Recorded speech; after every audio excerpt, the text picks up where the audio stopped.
Mi esposa se burló de mí frente a su familia, hasta que le pedí el divorcio y le mostré quién realmente mandaba en la casa. Me llamo Matías, tengo 35 años y soy médico cirujano. Hace unos años, cuando aún creía entender lo que significaba comprometerse con alguien, pensé que había encontrado a la mujer perfecta. Camila era encantadora, divertida, atenta y tenía una forma dulce de hablar que parecía desarmar mis defensas cada vez que la escuchaba. La conocí en mis primeros turnos largos en el hospital, cuando yo apenas aprendía a lidiar con las noches sin dormir y el agotamiento de la residencia.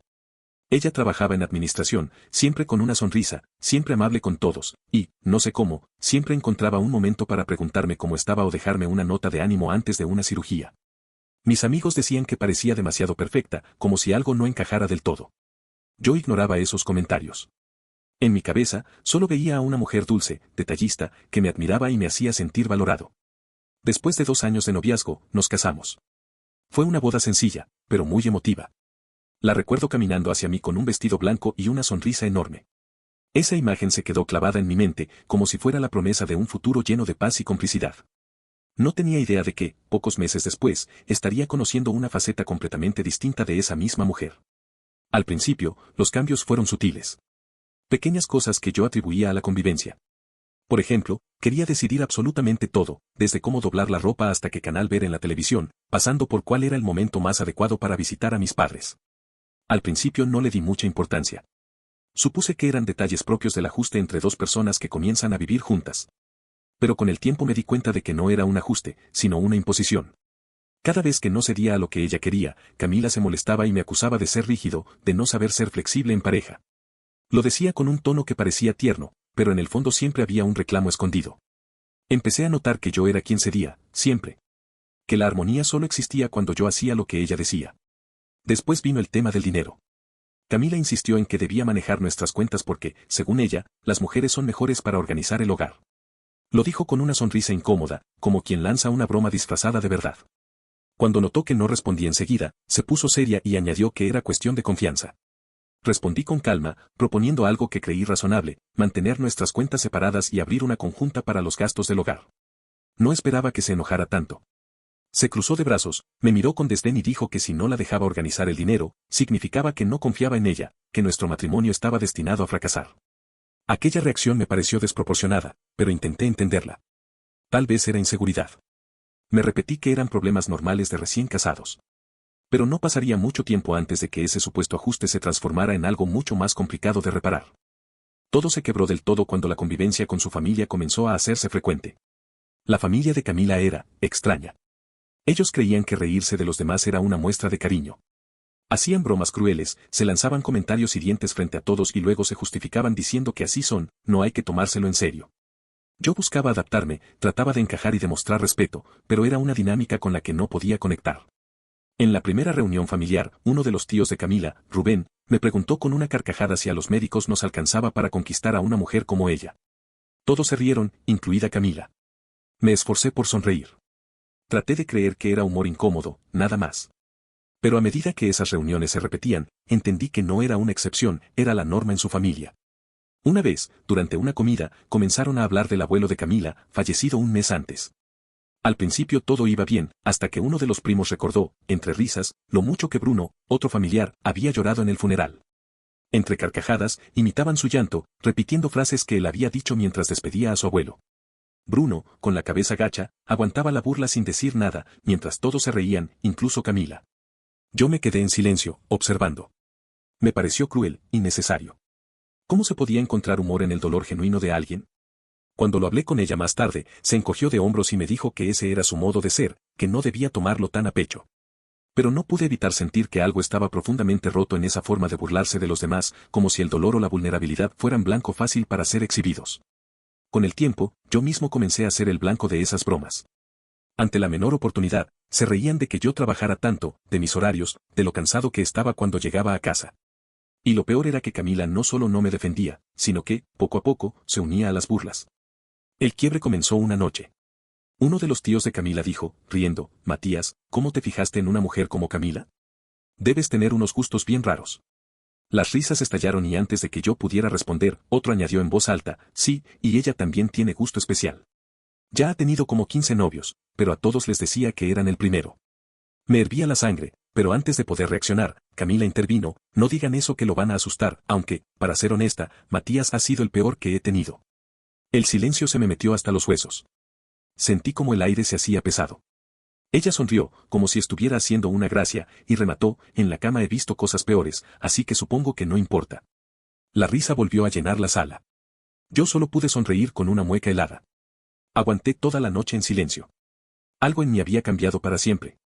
Durante el regreso a casa, ella intentó bromear, decir que no me lo tomara tan mal. Yo no dije nada. Me limité a conducir, con las manos en el volante y una sola idea en la cabeza: no quería seguir viviendo así. Esa noche, mientras ella dormía a mi lado, comprendí que llevaba meses justificando lo que no tenía justificación. Que lo que creía amor no era más que una versión distorsionada de mí mismo tratando de encajar donde no debía. Fue la última noche en que me quedé callado. Durante los días siguientes, fingí que todo era normal. Hablaba lo necesario, hacía mi trabajo y regresaba a casa como siempre. Pero por dentro, algo estaba decidido. Yo no quería pelear. No quería que esto fuera un drama. Solo quería recuperar la paz que había perdido desde que Camila y su manera de vivir habían invadido mi vida. Una tarde, después de salir temprano del hospital, llegué con una carpeta en mano. Ella estaba en la sala, viendo televisión, con una bolsa de palomitas de maíz al lado. Me recibió con indiferencia.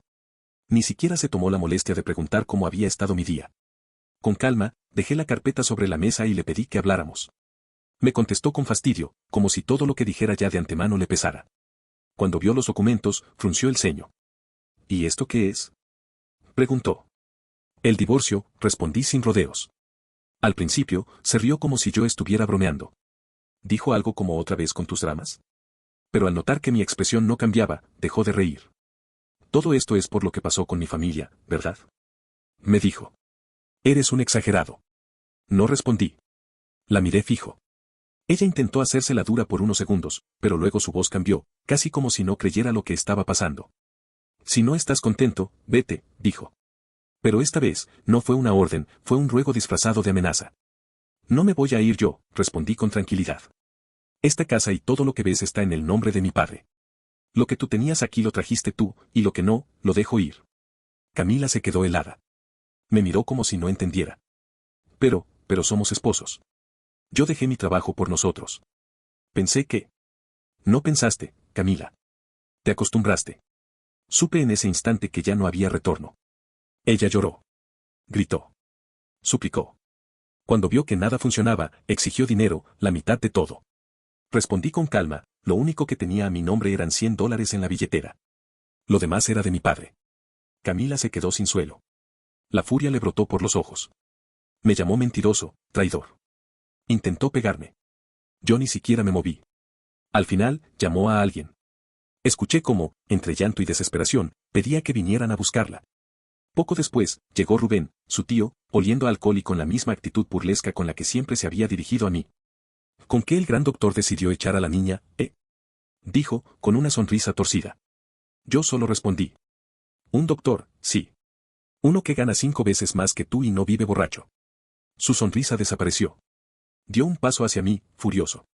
Lo enfrenté con una serenidad que me sorprendió incluso a mí. Intenta tocarme, le dije. Te juro que hoy no sales caminando. Nos miramos unos segundos. Y supo que no estaba mintiendo. Él se llevó a Camila entre insultos y amenazas. Yo solo observé cómo salía por la puerta, dejándome, por primera vez en mucho tiempo, en paz. Cuando la casa quedó en silencio, caminé hasta la habitación. Me senté en la cama y respiré hondo. No sentí alivio inmediato, ni tristeza, ni rabia. Solo un silencio denso y una especie de vacío sereno. Ese silencio fue lo más honesto que había sentido en meses. Mi papá me llamó al día siguiente. Quería saber si ya había dado el paso. Le dije que sí. Respondió con calma, sin juicio ni sorpresa. Hiciste lo correcto, hijo. Hay gente que solo entiende el valor de algo cuando lo pierde. No respondí. No sabía aún si Camila iba a entender algo, ni si le importaría realmente. Tampoco me importaba saberlo. Con el paso de las semanas, me llegaron mensajes suyos. Primero pidiendo perdón, luego quejándose, luego exigiendo dinero. No respondía a ninguno. Había hecho las paces con la idea de que no necesitaba tener la última palabra, ni aceptar culpas que no eran mías, ni volver a donde no me respetaban. Vendí algunos muebles, cambié el orden de la casa, redecoré con mi estilo.